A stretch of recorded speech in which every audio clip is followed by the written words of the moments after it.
ओम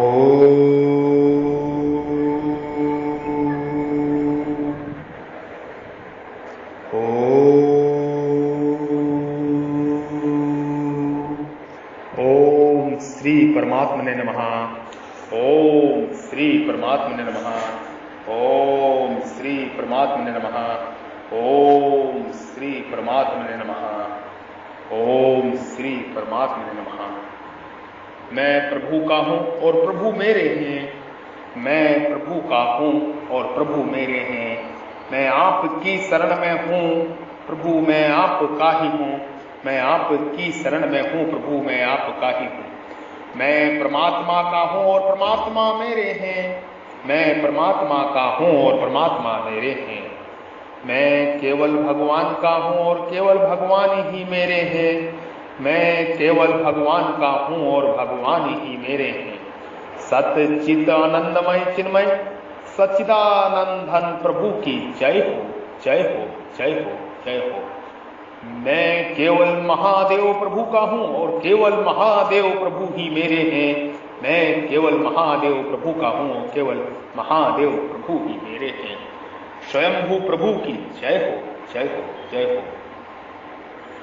तेज क्षमा धृति सोच मद्रोह नतिमानितः भवन्ति संपदं देवी मां विजयतस्य भारतः।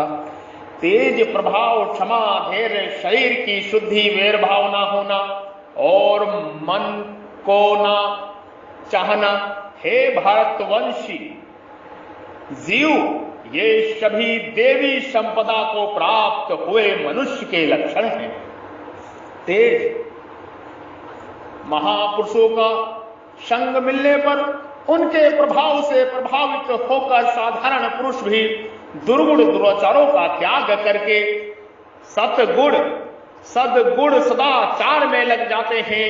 महापुरुषों की शक्ति को ही यहां तेज कहा गया है।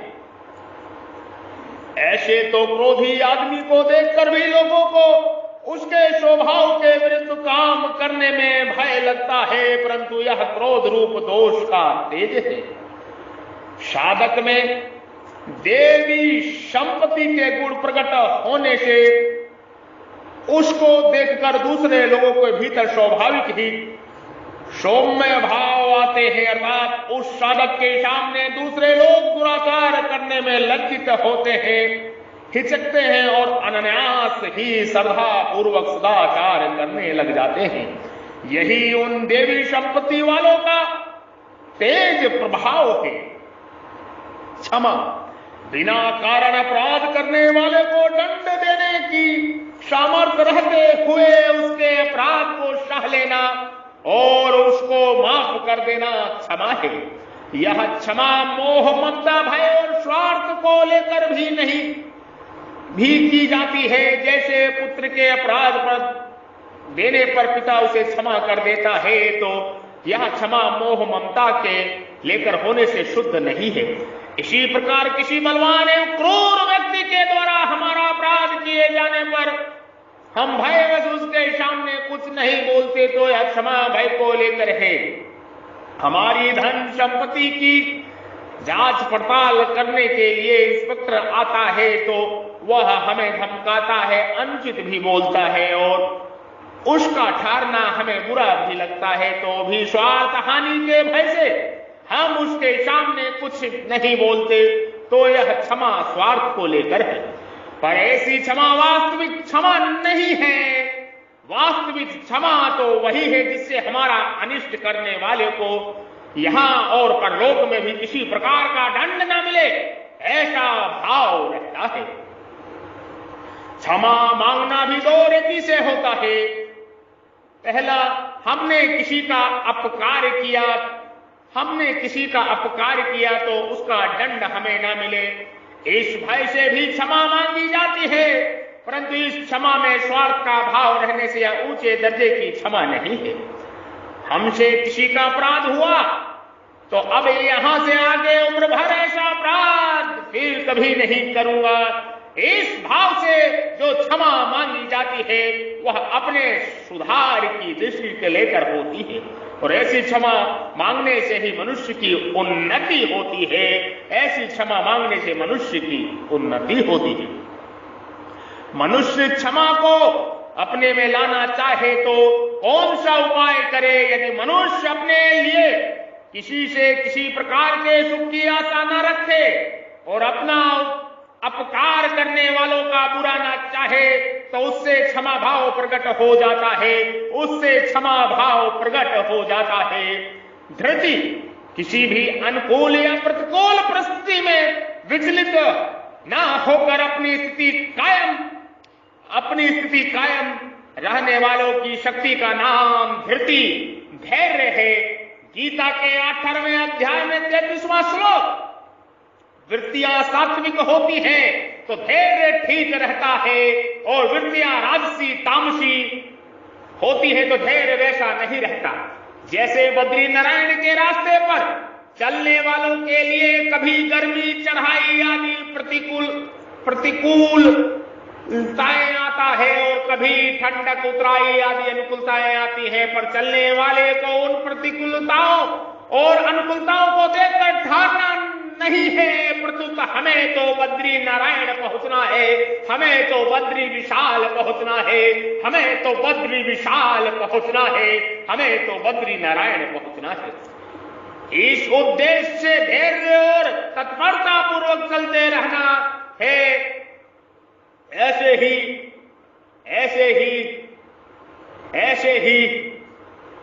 ही साधक को अच्छी मंदी वृत्तियां और अनुकूल प्रतिकूल परिस्थितियों को देखना ही नहीं चाहिए। इनमें उसे धीरज धारण करना चाहिए, क्योंकि जो अपना उद्देश्य सिद्ध करना चाहता है वह मार्ग में आने वाले सुख और दुख को नहीं देखता। मनुष्यवी कर्तव्या गणयन्ति दुखा नाचा सुखमः सोचम। ब्रह्म शुद्धि और अंत शुद्धि का नाम सोच है। परमात्मा प्राप्ति का उद्देश्य रखने वाला साधक ब्रह्म शुद्धि का ही ख्याल रखता है, क्योंकि ब्रह्म शुद्धि रखने के अंतकरण शुद्धि स्वतः होती है।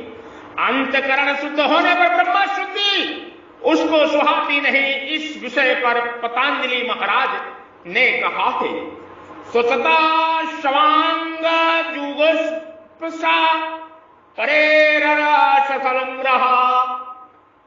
सोच से साधक की अपने शरीर से घृणा अर्थात अपवित्र बुद्धि और दूसरों को ससर्ग न करने की इच्छा होती है।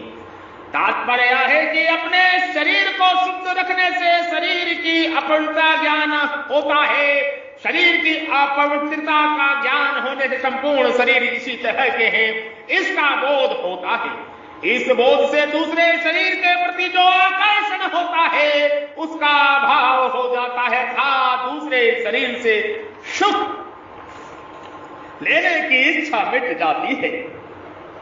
ब्रह्म शुद्धि 4 प्रकार से होती है, शारीरिक, वाचिक, कौटुंबिक और आर्थिक। शारीरिक शुद्धि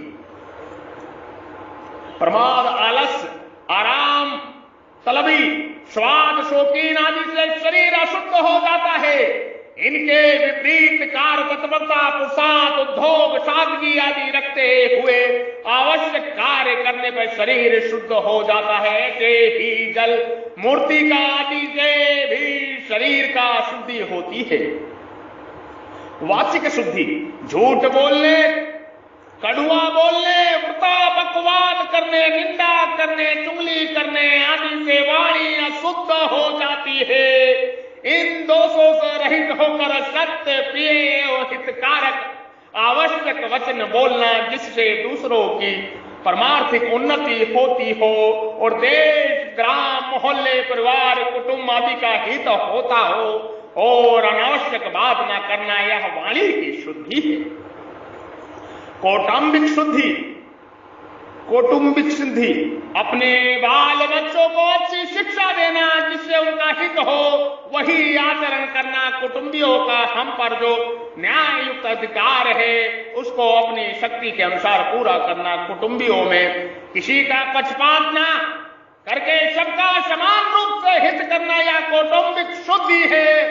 आर्थिक शुद्धि न्याय युक्त सत्यता पूर्वक दूसरों के हित का बर्ताव करते हुए जिस धन का उपार्जन किया गया है उसको यथाशक्ति अनक्षित, अभावग्रस्त, दरिद्रों, रोगी, अकाल पीड़ित, भूखे आदि आवश्यकता वालों को देने का एवं गो, स्त्री, ब्राह्मण की रक्षा करने से द्रव्य की शुद्धि होती है। त्यागी, वैरागी, तपस्वी, संत, महापुरुषों की सेवा में लगने से एवं सद्ग्रंथों की सरल भाषा में छपवा कर कम मूल्यों पर देने से तथा उनको लोगों में प्रचार करने से धन की महान शुद्धि हो जाती है। परमात्मा प्राप्ति का ही उद्देश्य हो जाने पर अपनी स्वयं की शुद्धि हो जाती है। परमात्मा प्राप्ति का ही उद्देश्य हो जाने अपनी स्वयं की शुद्धि हो जाती है।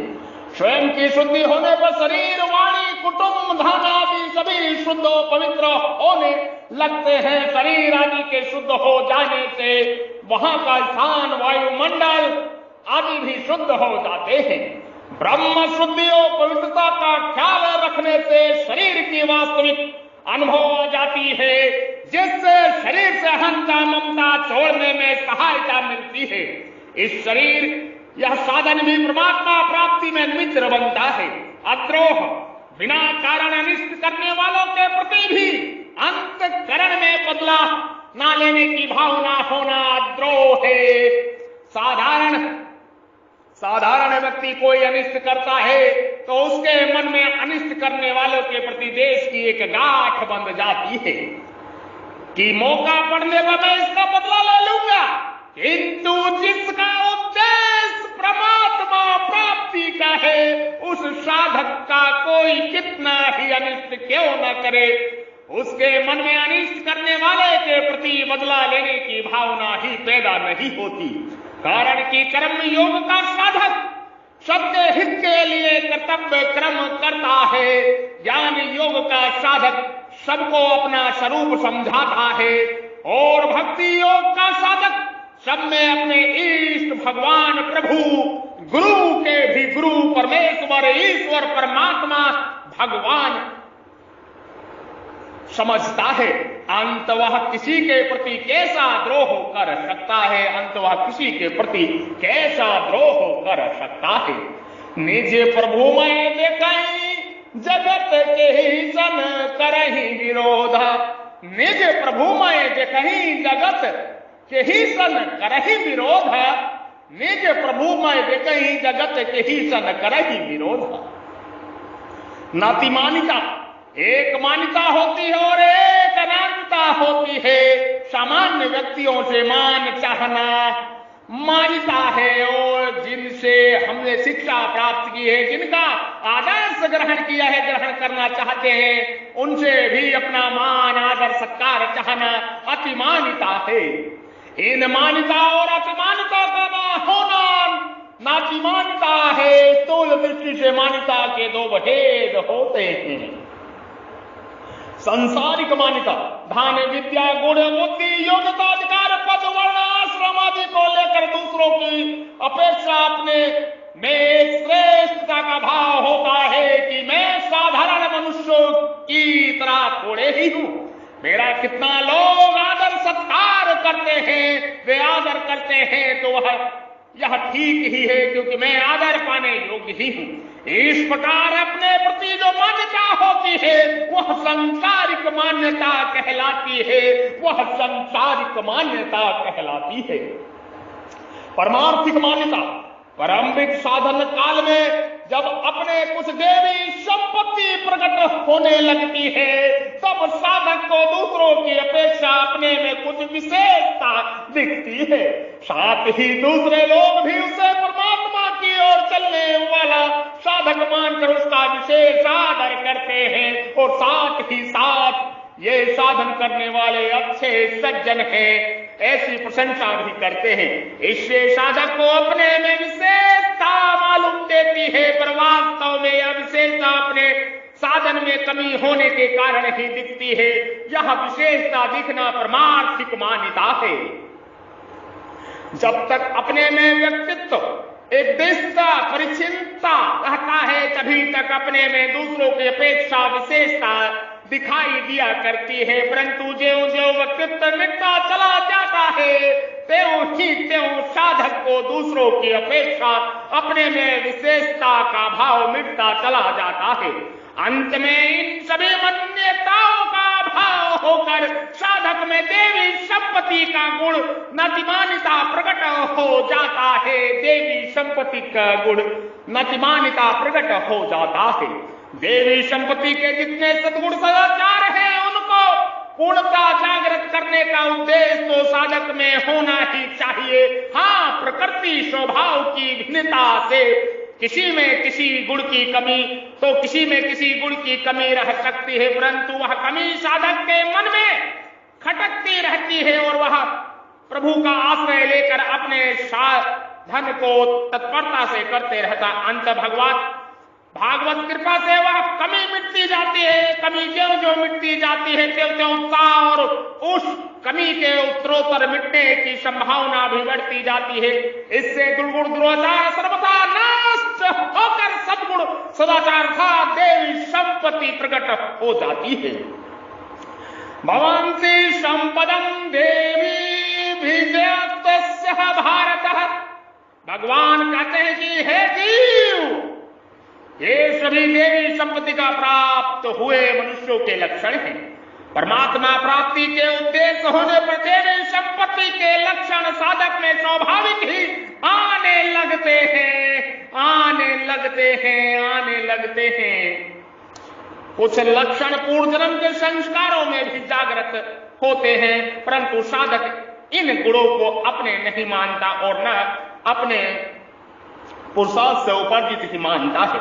प्रति गुणों में आने में वह भगवान की ही कृपा मानता है, प्रभु की ही कृपा मानता है, ईश्वर की ही कृपा मानता है। कभी ख्याल करने पर साधक में मन में ऐसा विचार होता है कि मेरे में पहले तो ऐसी वृत्तियां नहीं थी, ऐसा सद्गुण नहीं थे, फिर ये कहां से आ गए?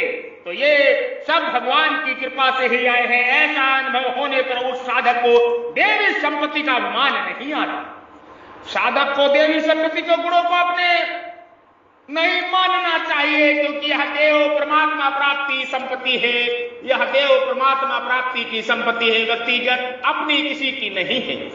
यदि व्यक्तिगत होती तो यह अपने में ही रहती, किसी अन्य व्यक्ति में नहीं रहती। इसका व्यक्तिगत मानने से ही अभिमान आता है। अभिमान आसुरी संपत्ति का मुख्य लक्षण है। अभिमान की इच्छा में ही आसुरी संपत्ति के सभी अवगुण रहते हैं। यदि देवी संपत्ति को आसुरी संपत्ति अभिमान पैदा हो जाए तो फिर आसुरी संपत्ति कभी मिटेगी ही नहीं, परंतु देवी संपत्ति से आसुरी संपत्ति कभी पैदा नहीं होती। प्रत्येक देवी संपत्ति के गुणों के साथ साथ आसुरी संपत्ति के जो अवगुण रहते हैं उनसे ही गुणों का अभिमान पैदा होता है। अर्थात साधन के साथ कुछ असाधन रहने से ही अभिमान आदि दोष पैदा होते हैं। जैसे किसी को सत्य बोलने का अभिमान होता है तो किसी के मूल में वह सत्य के साथ असत्य भी बोलता है, जिसके कारण सत्य का अभिमान आता है। तात्पर्य यह है कि देवी संपत्ति के गुणों को अपना मानने से गुणों के साथ अवगुण रहने से ही अभिमान आता है। सर्वदा गुण आने पर गुणों का अभिमान हो ही नहीं सकता। यहां देवी संपत्ति का कहने का तात्पर्य है कि यह भगवान की संपत्ति है, अतः भगवान का संबंध होने से उनका आश्रय लेने से शरणागत भक्त में यह स्वाभाविक ही आती है। जैसे सबरी के प्रसंग में राम जी ने कहा है, नवधा भक्ति कहूं ते ही पाई, सावधान सुनु धरु मन माई। नवदा भक्ति कहूं तो ही पाही, सावधान सुन धरु मन माही। नव महु एकौ जिने के होई, नारी पुरुष सचराचर कोई। सोई अतिशय प्रिय भामनी मोरे, सकल प्रकार भक्ति डरा तोरे। मनुष्य देवता भूत पिशाच पशु पक्षी नरकीय जीव कीट पतंगा लता वृक्ष आदि जितने भी स्थावर जंगम प्राणी हैं, उन सब में अपनी अपनी योनि के अनुसार मिले हुए शारीरिक रुगण एवं जीर्ण होने पर भी मैं जीता रहूं, मेरे प्राण बने रहे, यह इच्छा बनी रहती है। इस इच्छा को होना ही आसुरी संपत्ति है, इस इच्छा का होना ही आसुरी संपत्ति है। जब साधक भक्त का भगवान में प्रेम हो जाता है, तब उसको भगवान प्राणों से भी प्यारे लगते हैं। प्राणों का मोह न रहने से उसके प्राणों का आधार केवल भगवान हो जाते हैं। इसलिए यह भगवान को प्राणनाथ, तो भगवान को प्राणनाथ, प्राणनाथ, प्राणनाथ, प्राणनाथ, प्राणेश्वर, प्राण प्रिय, प्राणेश्वर, प्राण प्रिय आदि संबोधनों से पुकारता है।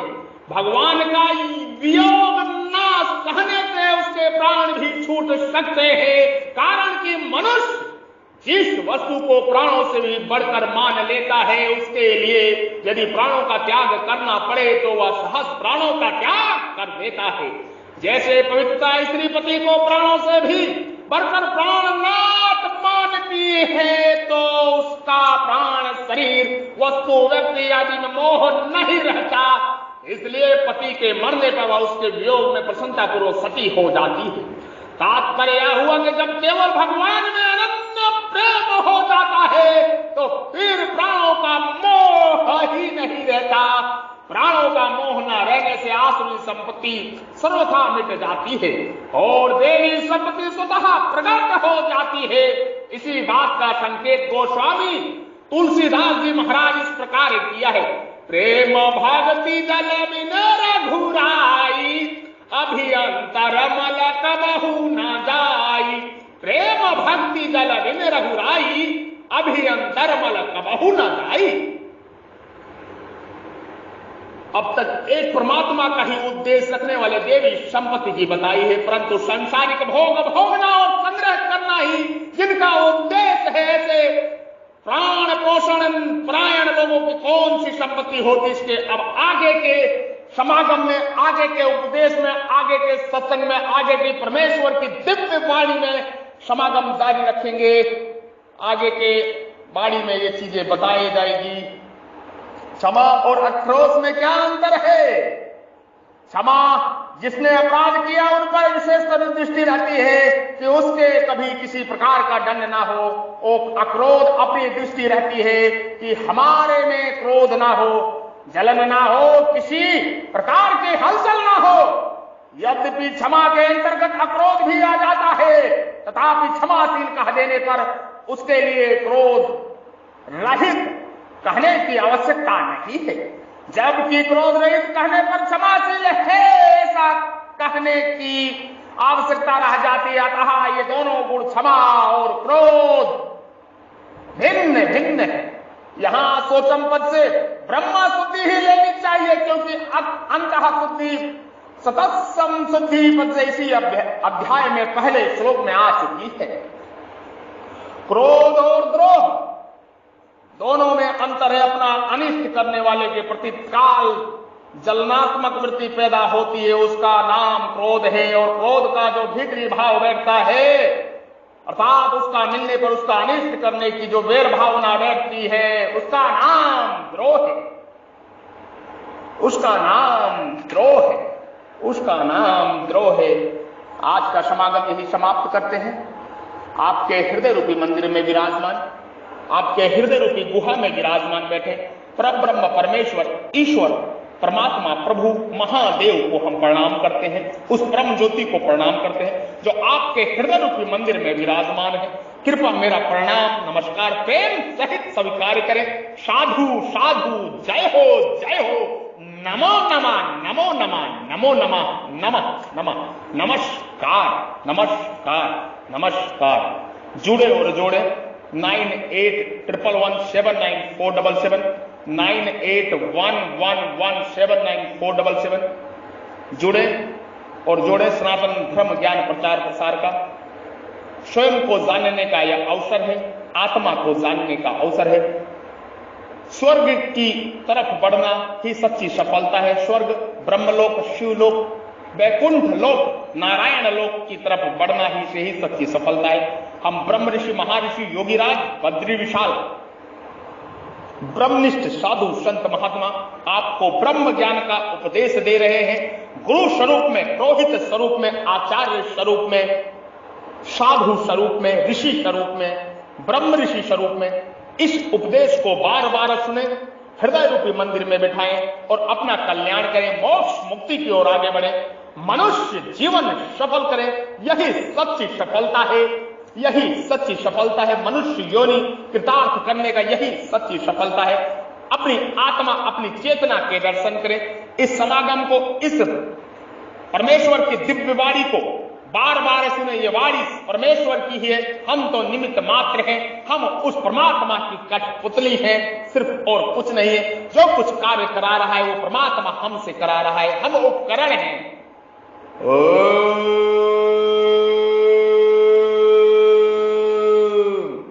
वसुदेव सुतम देवम कंसा चाणूरमर्दनम देवकी परमानंदनम कृष्णम वंदे जगत गुरु जगत गुरु जगत गुरु। ओम उग्रवीर महासुदलवंसतो मुखम नरसिंहभिस्तभद्रमेर्तम मेर्तम नमामहम नमामहम नमामहम। ओम भू ओम भ ओम स्वः ओम मः ओम जन ओम तप ओम सत्यम ओम सर्वज्ञ ओम सर्वत्र ओम वैकुंठ लोक ओम साकेत लोक ओम गौलोक ओम शिवलोक ओम ब्रह्मलोक ओम स्वर्गलोक ओम पितृलोक ओम चंद्रलोक ओम सूर्यलोक ओम ध्रुवलोक ओम अनंतलोक ओम धूलोक ओम अंतरिक्षलोक ओम पृथ्वीलोक ओम नागलोक ओम पाताललोक। नमः नमः नमः नमः नमः नमः नमः। देवोदेव महादेव स्वयंभू, देव के देव महादेव स्वयंभू, परम परम परम परम परम परम परम ज्योति प्रकाश स्वरूप प्रबरम परमेश्वर को पुनः एक बार नतमस्तक दंडवत प्रणाम। कृपा मेरा प्रणाम नमस्कार स्वीकार करें।